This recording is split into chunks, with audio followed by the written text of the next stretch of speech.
I'm sure y'all noticed it Sunday. I don't know if Paulo mentioned it or not.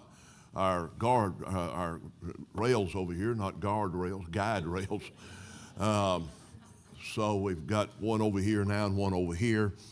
And that's to benefit our elderly that are climbing up over here and over here.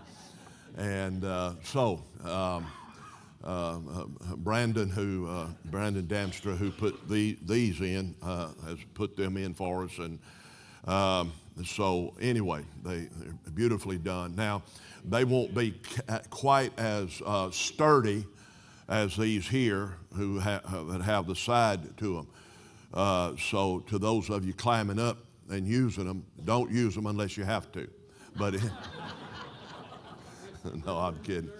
Yeah, they're sturdy. They're plenty sturdy. But I would say then to the younger ones and to the children, they're not to be climbed on and be playing on them. So if you see your children, we're going to give you the first opportunity. If you see your child dangling from one, then you be the first one. If you don't see it and somebody else does, kindly ask the child to remove him or herself from it. And don't use physical stuff just unless you just have to. But anyway, so but those look very attractive and will be. And some of you may not get it yet. So I don't know why they had to do it. Don't say that to me. I don't want to hear it. Because I've used these ever since we've had them here. And you'll notice a lot of our guests that come that have, some of them don't have but one gray hair, but they use them regularly. So they are a benefit. Okay. We want to do this tonight. I was going to do it actually Sunday night, and then I got to thinking, well, with Brother Bud coming, we need to do this now. And then I wanted to do it while it was still fresh on my mind, some of these places. But anyway, so let me get to it on my phone here, and then we will, all right, because, all right. I just canceled every one of those. I hope it didn't destroy them up there. Okay. Let's see. And it may be on the screens. I don't know. Actually, the name, no. Now, that's, you're going to have to back up. You're going to have to back. Can you back up? Did it not download? Huh? I can't hear. Oh, they are. Can you put it on that screen where you can see them back there? Can you see it on the TV back here?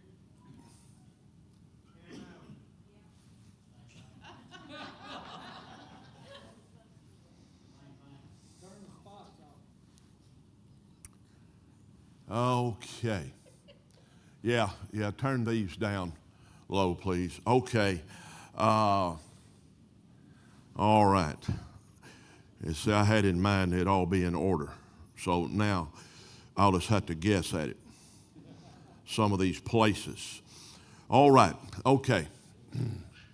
Let's do this. Is this going? You say this is going to work? The clicker is, Now I'm trying to mash it.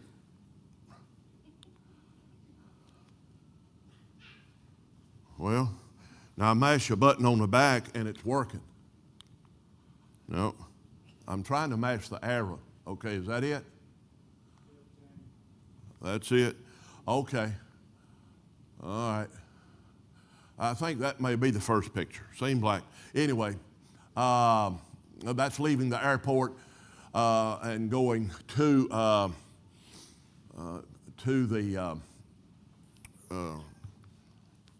the Trenton, actually to Bratislava, and then to Trenton, which is kind of north of there.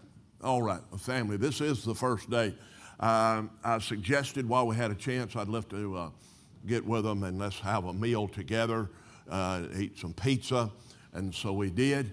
And then this picture for you to see, of course, Joseph and Anna, the two boys. The tall one is with no hair at all, is Mark, the firstborn, who was named after Brother Mark Thrift. And then his brother, a year younger than him, Matthew. And so Mark is actually in the ministry, serving, working with young people, and using the Berea Center extensively. And so he's very involved full-time in the ministry. And in fact, just getting his bachelor's degree, I forget from where, but anyway, he's all connected with the ministry. Matthew, his 1 year younger brother, actually works for a company out of St. Louis, Missouri. And he's able to work with his computer and all of that there. But he has full-time work. And so both of these boys are doing great. And Matthew is serving the Lord in his own right. And they're in the church with Joseph and them there in Trenton in the local area. That's the place where we eat, Pizzeria da Giamico. Anyway, and it was a good pizza. They wanted me to see a castle, and so we have gone into, maybe this is downtown.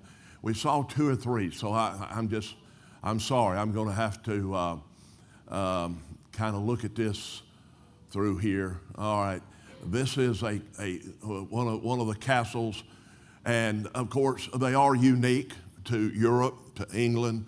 Obviously, this castle, they said, possibly it's been refurbished some. What was possibly 1,000, maybe over 1,000 years old. So that was on the first day. No, I got there on Wednesday. And so we rested Wednesday night. Then this is on Thursday. The conference started on Friday. So we went around and was able to see some things. And so just to see this, and took some pictures of this area. And it's a beautiful country. You can see the mountain areas there as well. Now, this is real interesting. And Brother Joseph may have shown us this picture years ago. But this is a cottage that when he was growing up as a little boy, his dad and mom were able to purchase this. Now, obviously, it's been cleaned up, and they're actually, you'll see the inside in a moment, they're doing work in there. But they would have youth groups there back in the 70s and in the 80s when communism took over Czechoslovakia in 69, I believe it was, and 70. And then, of course, along about 80 or 81, Joseph defected and came to America, to Houston, and was in the church with Brother Mark Thrift and them. Mark's dad met him and invited him to the church. He was already saved. His dad and mom, Joseph's dad and mom, were tremendous, dedicated Christians, and so he was already saved. But Brother Thrift met him through a preacher in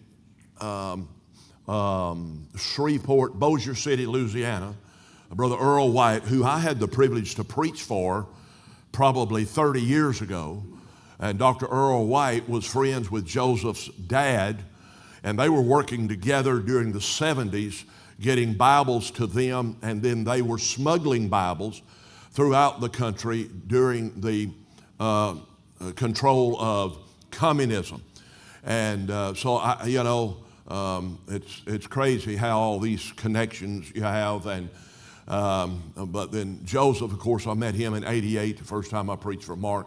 He was preaching on the radio, messages going across the Atlantic into not only Slovakia, but various other places, but in his own language, and the Slovakian people could understand it. Some of you know this, some of you don't, because we've been supporting Joseph now since about 89 or 90, and then he went back when the Iron Curtain came down in 90. Him and Anna got married, and of course have been there all these years. So this cottage, though, they would go there. His mom and dad were able to purchase this, and in the summer they would have youth camps. there. And so you can't tell a whole lot about the outside from there, but there's a picture of across the street. Then we're inside the building now. So they're refurbishing this building. And he said we just put a hold on everything when we were doing the Berea Center. But now they're working on this, and then they will use it for specialty times and ministry. But Joseph and Anna own this property now, and it was deeded to them after his mom and dad passed. But this was a very vital place, and Joseph just could not stress enough. There's Joseph at the foot of those stairs, and we had gone up. There's like 3 stories there. And so anyway, God used that in the lives of a lot of young people who have grown up from the 70s and 80s, and some of them now still serving God in the church there where Joseph is. And then he grew up actually in a church in Nova Mesto, which is about 30 minutes maybe from the church there in Trenton that he started some years ago. There's the building as well. And so there's a room that they've already finished. And so just to give you some look at that and tell, of course, it's still under. So there's a little bed over there where a gentleman goes and stays there and spends the night, works 2 or 3 days there on the cottage himself. So this was a very important strategic place to Joseph and near and dear to his heart, and they're wanting to get this refurbished as well. This is a place where we drove on past the cottage maybe 30 minutes or so, and this was a place where they had church during communist. And then, of course, it was underground church. Now, there were cases where they knew about it, but this is a place where it was pretty secretive. And there's the building, the inside of the building. And then here is a baptistry in the floor. So you see this hidden baptistry. If you come in and you're really looking for it, I'm sure it could have been found. But anyway, they used that extensively during the years of the communist takeover. And so anyway, there you see the baptistry, inside the baptistry. And he said anywhere upwards to 60 people or so would come in there from that area during communism and worship there. Now this lady lives in the house that is attached to. And of course her husband is dead. Her husband was not the pastor, but Joseph said he was a good, godly Christian man who wanted to make that available to the community for the Christians that would come and attend. So she's 92 years old. 92 years old, and we stood and talked with her for a little while, and it was just a joy to talk with her. This is a restaurant where we stopped to eat. It looks more like a resort area, a beautiful area, and so we stopped there and we ate. And so took a picture of what I ate. What is that? French fries and something else. Actually, it's cordon bleu chicken. I could read that on the menu. I said, I know what chicken is and cordon bleu, so I'm going to go for it. And I did eat most of it, and with the fries. So that was pretty good. Worked out pretty good. No Diet Coke. They had Coke Light. No, they had Coke Zero, but they did not have Diet Coke. And for those of us that are Diet Coke purists, Coke Zero just doesn't get the job done. So I did not get, but here I got a Royal Crown with no sugar. That was really pretty good. Pretty good. So, okay. Now, this is inside Joseph and them's driveway. I took this picture looking back out to the street. On the left is Anna's garden. Now, I don't know if you remember from years ago, and the Hogans may remember. They didn't get to see it, I don't guess, when they went. But Anna is a real gardener. And because they've had cold weather there, just like we have, their weather's been very similar to ours, so she's got all this stuff covered up. And most of that, some of it, I'll say, is strawberries, even though they've already gathered some of the strawberries. And I must say, now there's the inside coming off the street, going to their house, and the garden would be on the right side.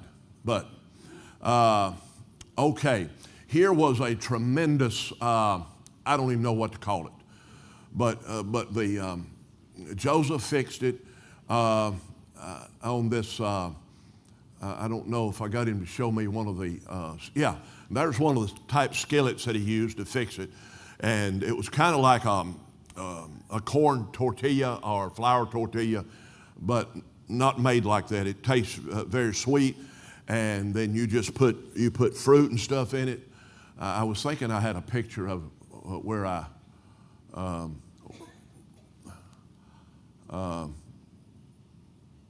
no, now I'm going. There's a Berea Center. Okay, all right. I jumped ahead. Anyway, that was tremendous. You put strawberries in it and blueberries and whatever fruit, and then they put whipped cream on it, and then you roll it over, seal it up like that. Anyway, it was tremendous. And her strawberries were to, as they say, die for. I'm telling you, some of the best strawberries I've ever eaten in my entire life. Okay, so I thought I'd get a picture of that. Some of y'all, if you don't have one of those, get one of those and fix one of them, and I will join you for breakfast. Anyway, we'll get the recipe to that. I was trying to tell Donna about it. She just said, get the recipe, but I didn't. So, but I think I can cook that. Jerry, I think I can fix that. I think, yeah. Okay. But like I said, the thing on it has to be real thin. Okay. Here's the Berea Center. We pulled up over, this would be Friday afternoon. And at this moment, really, I wept. Now, I didn't just boo-hoo, break down, but tears came to my eyes as I saw this beautiful sight. And now the Hogans saw it when we left it. It looked nothing like this. And this is just tremendous. The work. A lot of people have put a lot of money in it, including us, as well as the Hogans went over and worked on it. So we have some investment in it. But you can see, and there's other pictures, we'll see some of the landscaping. And on this end, you see the lower part is the dining hall. There's a basement of storage underneath it, and then bedrooms and all upstairs. I have some pictures of that. So that's just some picture of the outside, some of the landscaping, and you can see that it's very kept up wonderfully and beautifully. And so it's just, that's on the far side of it, and area there on the far side. So you can see they really keep it. They've got a man by the name of Peter who lives there and is the caretaker, and he keeps it up.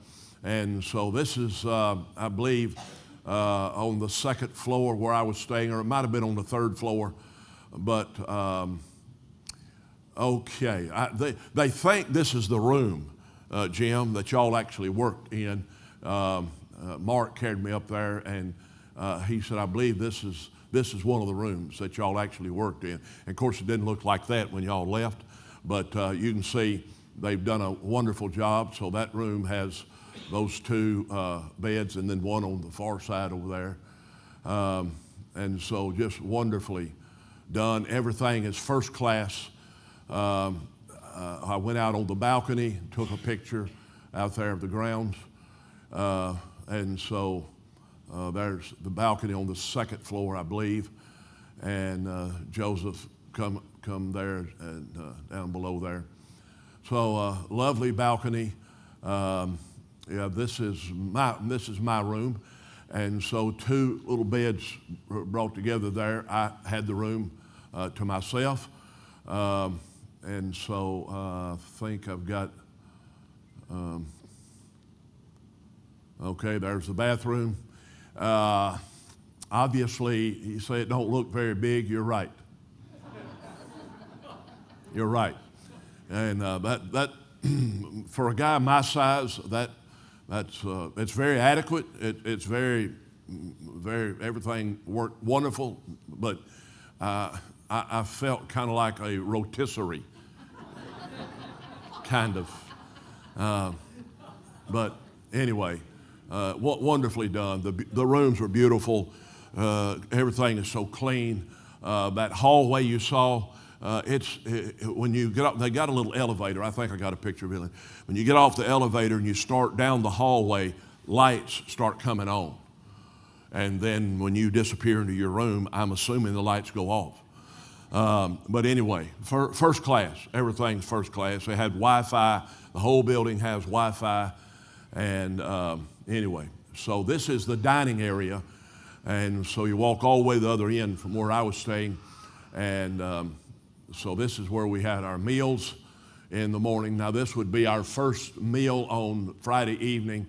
And that's some kind of soup or something like that. Anyway, sausage and I forget what else was in there. This would have been, okay, you eat the soup first, and then they bring you the main course. And so that looks like a bun or whatever, fried on the left there by the potatoes. Actually, that's fried cheese, and we would have it in cheese sticks. They have it in a cheese pad or whatever. But anyway, it was good. It was very good. And the potatoes, and I've got my ketchup on it and all, and then a glass of wine, of course, to go with it. And actually not, no. Somebody go out and say something. No, it's a form of tea. Now, it doesn't taste anything like our tea. I thought maybe it was cold, not iced tea. They don't do ice over very much. Very little in Europe anywhere do they do ice. So when I reached to get it, I did feel like it would be room temperature. Maybe it cooled, but it was hot. Not hot to burn you, but hot. Hot tea is what it was anyway. But it didn't taste like our hot tea. But it was very good. It was very good. So now here's the assembly room.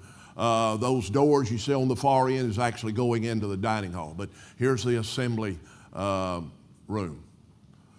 And so that was our group for Friday night. There was a few people probably had not come in yet that would be there for the service that night. There were 2 or 3 other situations that were going on, and Brother Joseph said, I didn't know, I wasn't aware of them. A couple of churches, 2 or 3 churches that would have supported the meeting had something going on. He said, I didn't know it until we set the meeting, and then it was too late for them to change theirs, too late for us to change ours. So he said, we probably missed having another 25 to 30 people. But the crowd does get a little larger than that. But anyway, that was the Friday night service. You can see on the wall where they put their songs on the wall, and this young lady is singing. Suska, she said, just think of Susanna.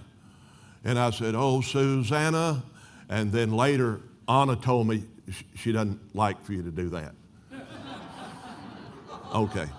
So I just called her Susanna when I left the singing off. And but she's a very sweet lady and very good with the guitar and singing and all of that. There's the elevator. It's hard to tell much about it there.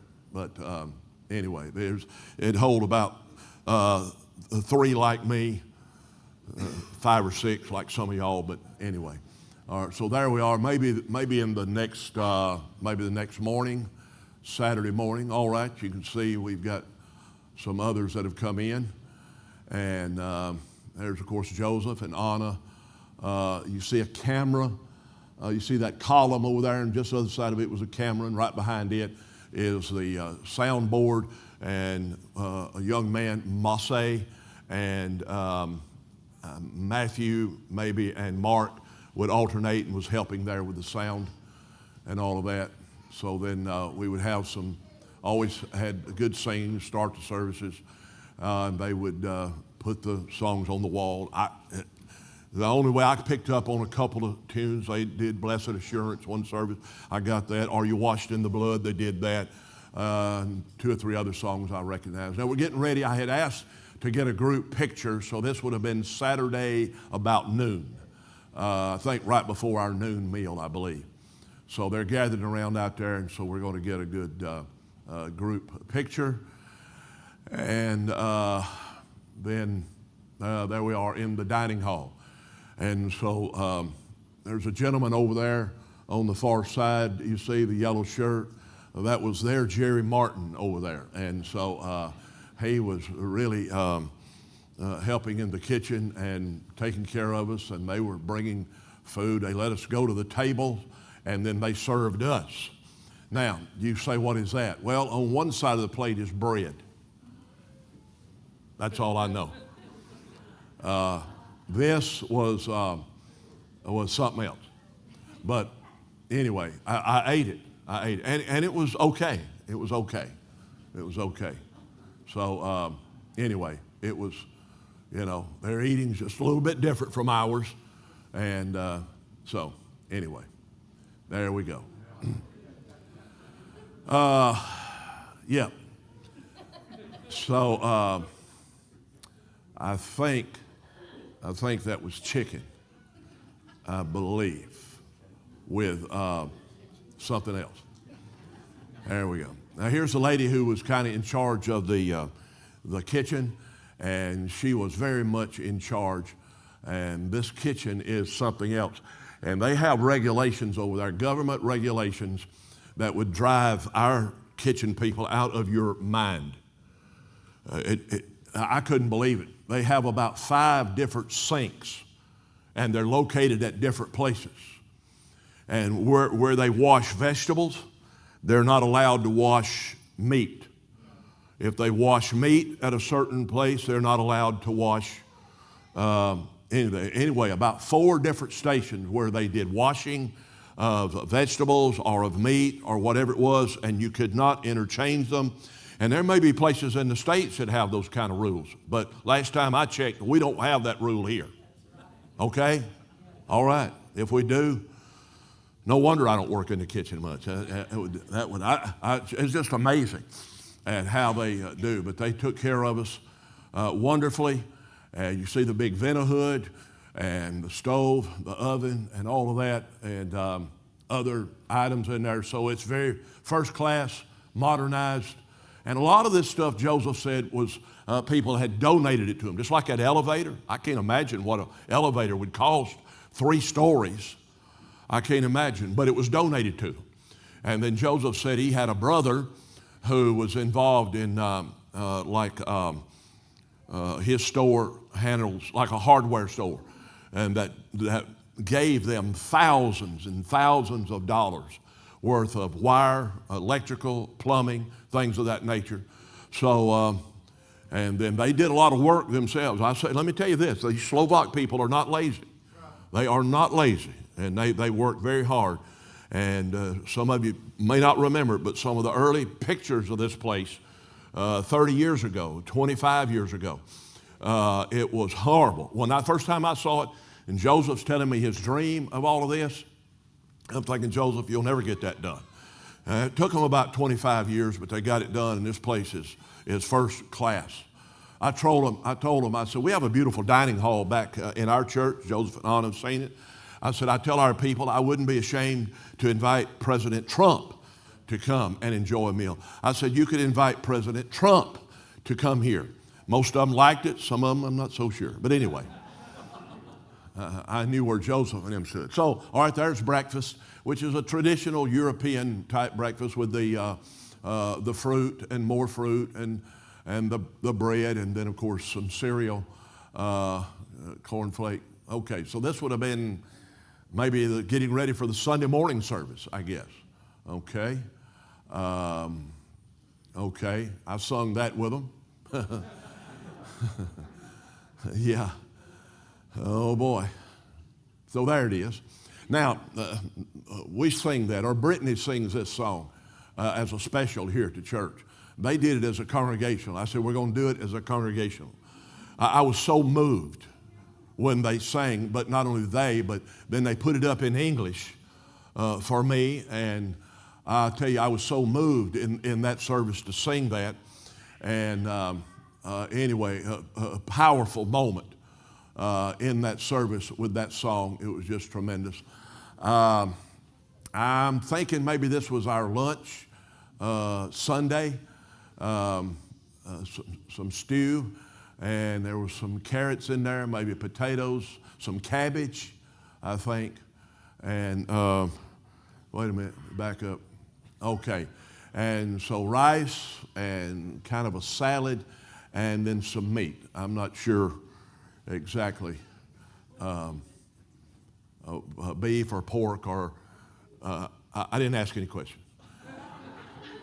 And so anyway, all right, here's a couple that was very interested. We had a question and answer session after a couple of the services, even that day and then the night before.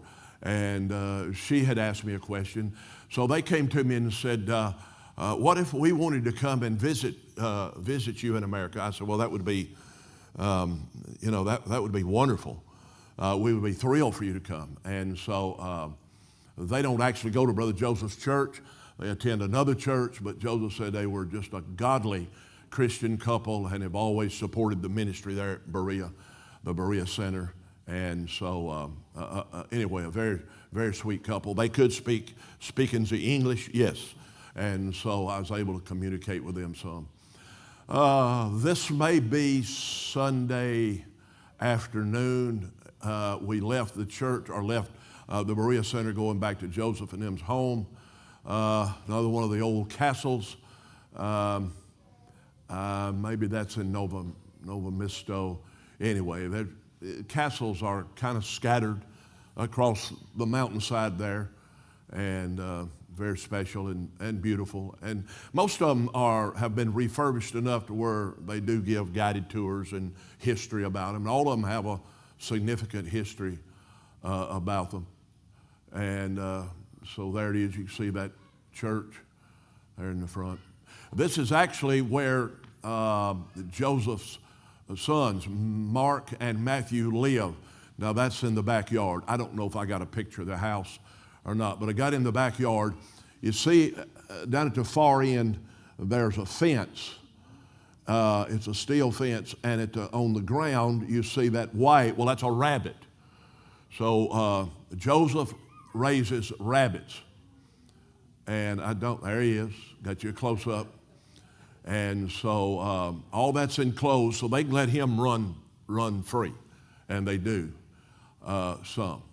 Oh, that's at a restaurant that night. Let me back up then and show you this again.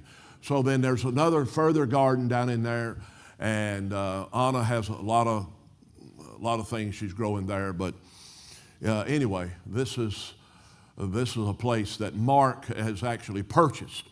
So he owns these grounds here, and it's in a town about 10 minutes, maybe 15 minutes from Joseph and them. So Mark and Matthew live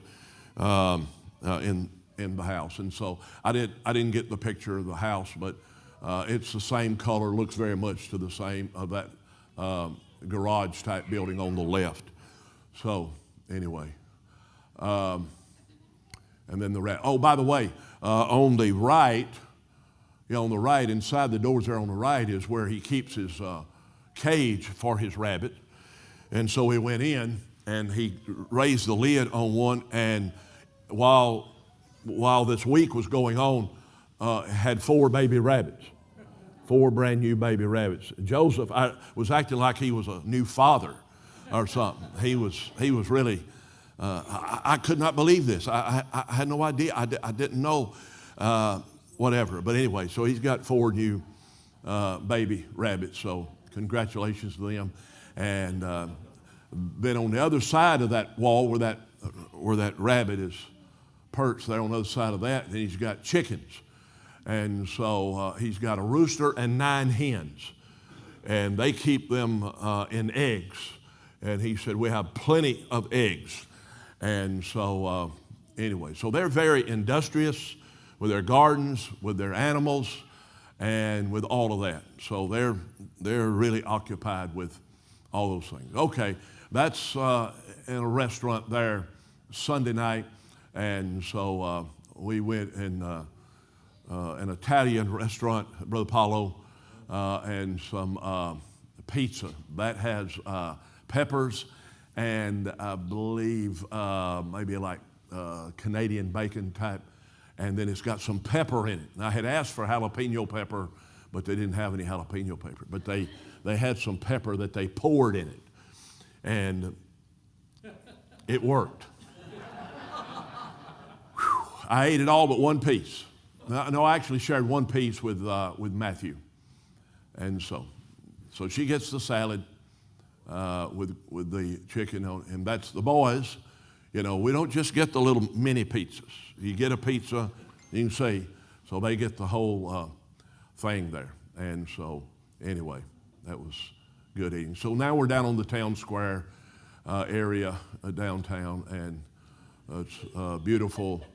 This is the Jewish synagogue there in Trenton, and you see the dome on top. And anyway, there's stories behind that when the Nazis came through in the 40s, and they would have all the Jews in those different towns and cities to go to their synagogues, and then they would get them to the railways. Joseph said his father told him of those days and said he could remember seeing the Jews put on the trains, on the boxcars, and Auschwitz is about 3 hours from here, and probably they were sent to Birkenau or to Auschwitz, but Joseph's dad, and a lot of the people actually in Czechoslovakia were forced to serve with the Nazis, but many of them would not and served in the resistance, kind of like the French resistance. Anyway, but a lot of people, including Joseph's dad, would not serve with the Nazis during that time. This is, I think, probably the next morning, maybe Monday morning. Yes. Anybody know that word? Huh? Airport. I assume that's what it was, because that's when we were arriving at the airport. So, Flughafen. So, if you've never been to a Flughafen, touch me after the service. I have. So, there we go. Oh, okay.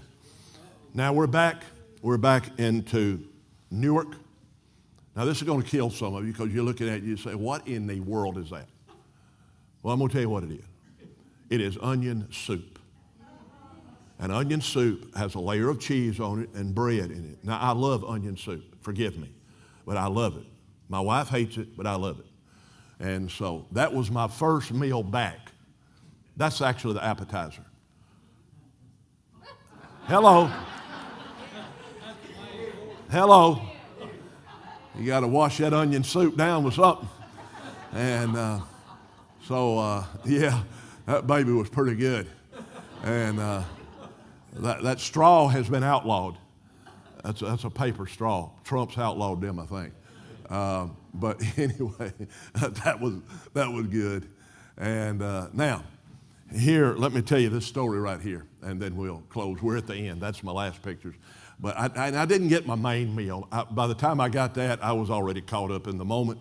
But I actually got some fried chicken is what I got, and some fries.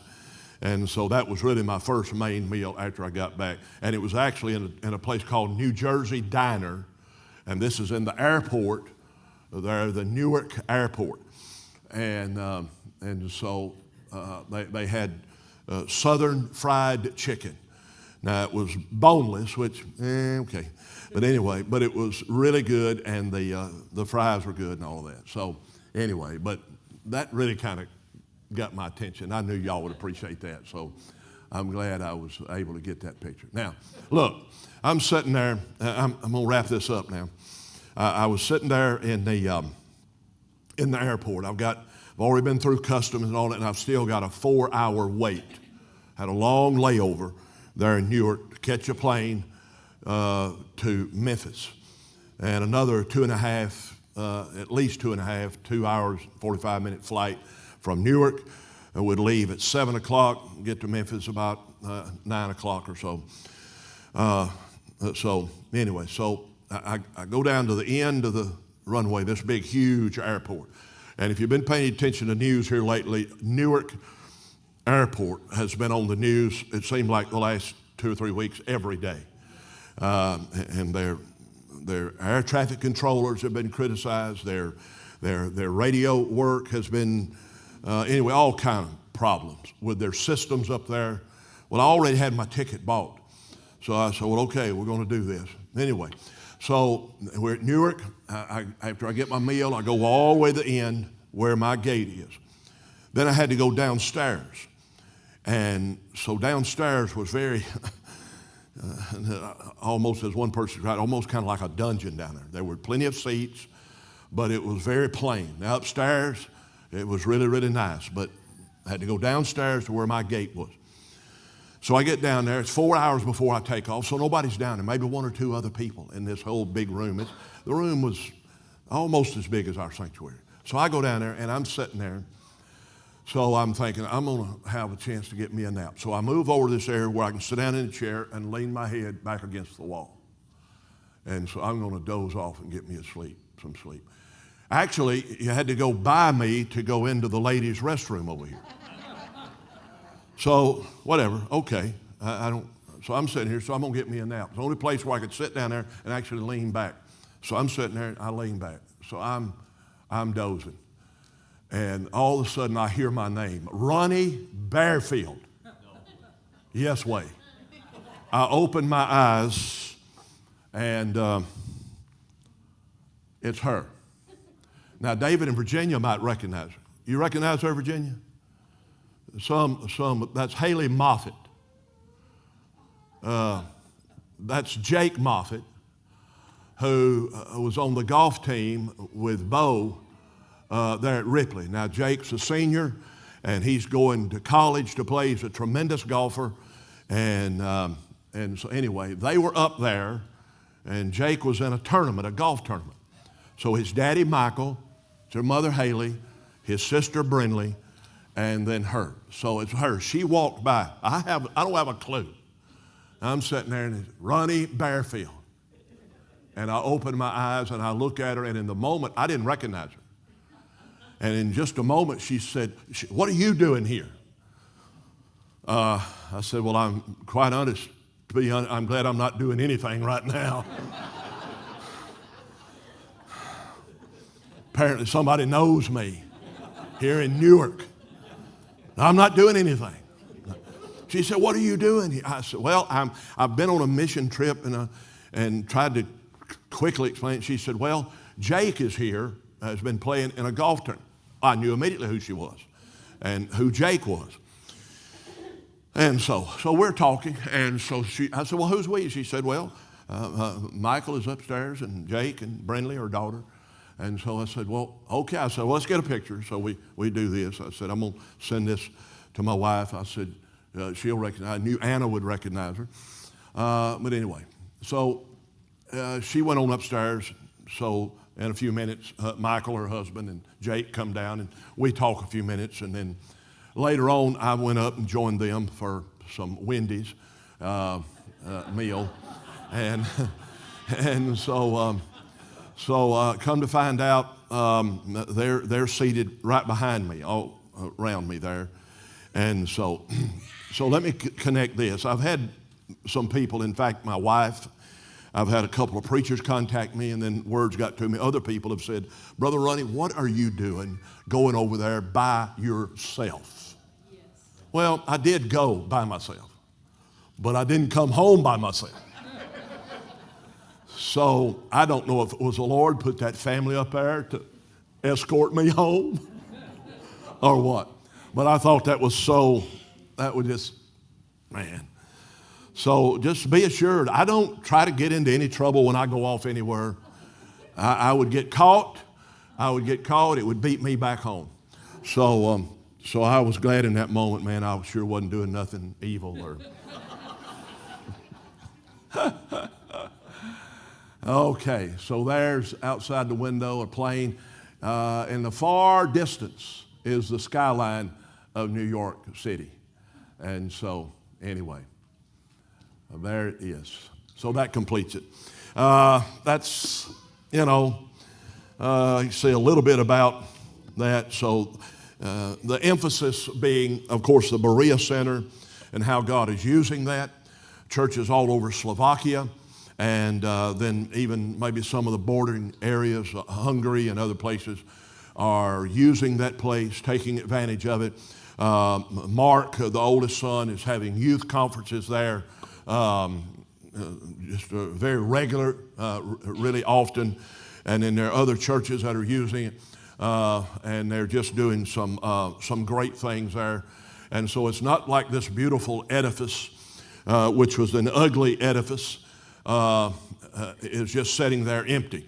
But it's been beautified, and it's got all these attractions to it as far as the Wi-Fi, and just everything is wonderful about it.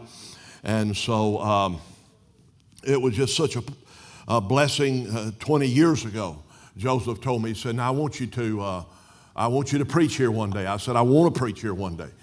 And so sure enough, God gave me the opportunity to preach. I preached 5 different times there, and on missions. We had question and answer sessions after a couple of services, and the Lord blessed in all of that. And one question somebody even asked me, did I have any understanding of the situation with the missionary that was kidnapped in South Africa? I said, yes. Yes. Well, tell us about it. I said, oh, I can do that. And so I enjoyed telling them some of the details with Brother Josh's situation over there. But anyway, look, this is a place we've invested money. The Hogans have put some time and labor in it, and but it's something that we are great fruit is coming on. People have been saved. There are people, that young couple that you saw in the picture there earlier actually got married at the Berea Center. And so it's going to be used of God, and is and will be for years and years, even until the Lord comes. So anyway, I'm glad I got to go there and see that, experience that, and share some of it with you, along with the silly stuff that I do as well. You get that? Okay, let me read you this. Mark 16:15 says, "He said unto them, Go ye into all the world and preach the gospel to every creature." And that's what we're doing. And in that process, buildings like this have been built, whether they can continue in a very controlled atmosphere. And Brother Joseph and them are very strict. They don't allow charismatic influence. They don't allow other type of influences to be there other than good, strong Bible doctrine. And so it's just a wonderful place and center where a lot of people are going to be blessed. So anyway, you can thank God, and there's some evidence of where some of your finances have gone. And so anyway, any questions on it before we dismiss? We've gone over just 4 or 5 minutes, 8:05, but we're going to get you out of here. But if you've got a question on it, something that you saw you'd like to be have answered, you'll have to wave at me. I can't. These lights are still really too bright in my eyes there. Any questions? Any questions? Okay. All right. Well, yes. No, neither one of them are married, but both of them want to get married. They really do. They really do. And they're 32 and 31 years old. I said the first day when I was there, I said something to them. I said, "Now, where are your wives?" They said, "We wish." And so, but I think they have pretty high standard. And well, no, not that I want to give away, but if they would come over here and stay with us, that would be. I was preaching Saturday night, and a lovely young lady come in late and sat down back there, and it flashed in my mind. I had this thought, oh, that'd be a nice young lady from Matthew or Mark 1 to connect with. And so after the service, I got introduced to her, and come to find out it's her cousin. Okay, so anyway, but she was what? Tell them to buy them a skirt like Brother Joseph Yeah, well, that's true. Joseph's mom and dad, found Anna for him.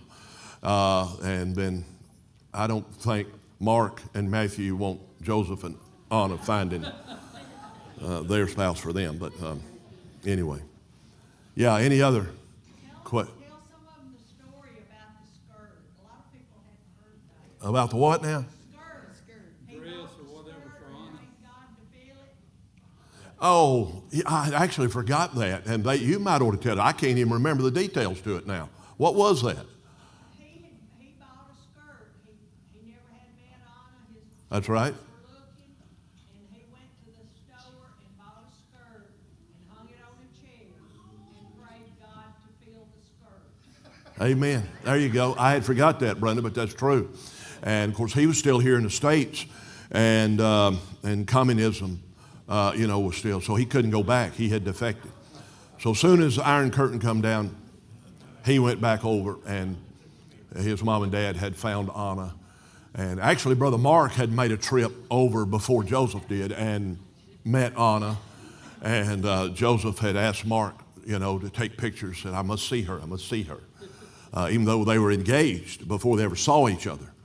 But it wonderfully worked out. And Anna is just so sweet and just works so good with the ministry and everything he's doing. And one other thing, the skirt fit perfect. Skirt fit perfect. Amen. At least then. Okay. All right. All right. And it may now. I don't know. I don't know what size skirt. I'm just saying. I'm just saying. Okay. Any other questions? What's the main religion in that? Catholic would be the predominant religion overall the state. Yeah. Yeah. Yeah, it would be. Some areas are really heavier than others, but overall it would be Catholic. Yeah. All the towns you can see a big Catholic steeple sticking up at some point. Dalton. They serve you some of that rabbit? No, he said, I asked him, I said, what will you do with them, those babies? Oh, he said, feed them and kill them and eat them. I said, well, okay, makes sense. We do that down in the South. We do that. Okay. I said, what about your chickens? You're going to kill? No, he said, no, they're egg producers. I'm not planning on killing them. So, anyway. Still preached on worldwide radio and J. Vernon McGee. Yeah, he was actually, and he said this, he went to Monaco,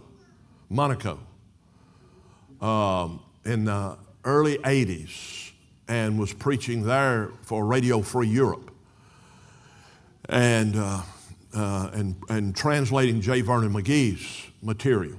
And they would send him the transcript, and then he would just read it, on the radio, J. Vernon McGee. And he said on one occasion, while I was there, he said I had a guest knocked on my door, my office there in the studio there in Monaco, where Radio Free Europe was located. And he said, I opened the door, and there stood Billy Graham. And Billy Graham was there on vacation and found out about this facility and went and visited it.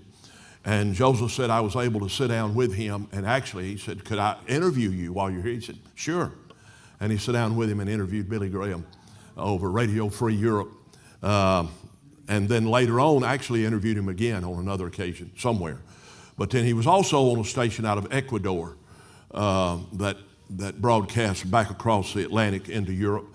But when I met him, he had a little studio there in a classroom at Brother Mark and Thrift's church where they attended then before they built the new building now. And that was in 1988. I met him, and then we had him here probably the next year and been supporting him ever since 1989 and watched his life, his marriage, and his children. And so what a wonderful, wonderful man and wife ministry. Anyone else? Anyone else? Okay. All right. Well, God bless you. I hope you enjoyed that. And it was a blessing and a reminder to us of some of the things that Unity's had a privilege to be a part of. Brother Joseph really would tell the people, and he would say, without Brother Bearfield and without the Unity Baptist Church, he would tell his people we would have no church in Trenton. He said, Brother Bearfield, their church helped us in many ways. And then at the Berea Center, he would say, without Brother Bearfield, his church, and others, of course, I'm sure they know that, but he said there would be no Berea Center. And he just very, very much, too boastful. I said, I don't think we did quite as much as you're giving us credit for, but I am glad we could certainly have a part and feel like we have real ministry here in the country of Slovakia. Amen. Okay, well, let's stand and we'll have a word of prayer and be dismissed tonight. Thank you, Lord, for the privilege to have been there in Slovakia, to be with the Abermans, his ministry there in Trenton, and the church there, and then, of course, the Berea Center. And for all you're doing there, we give you glory and praise. Thank you for our church, our involvement in world missions, and to be able to go there and just see all this wonderful fruit, not only in the buildings, but in the people who have been saved there, whose lives have been changed. And Lord, some people that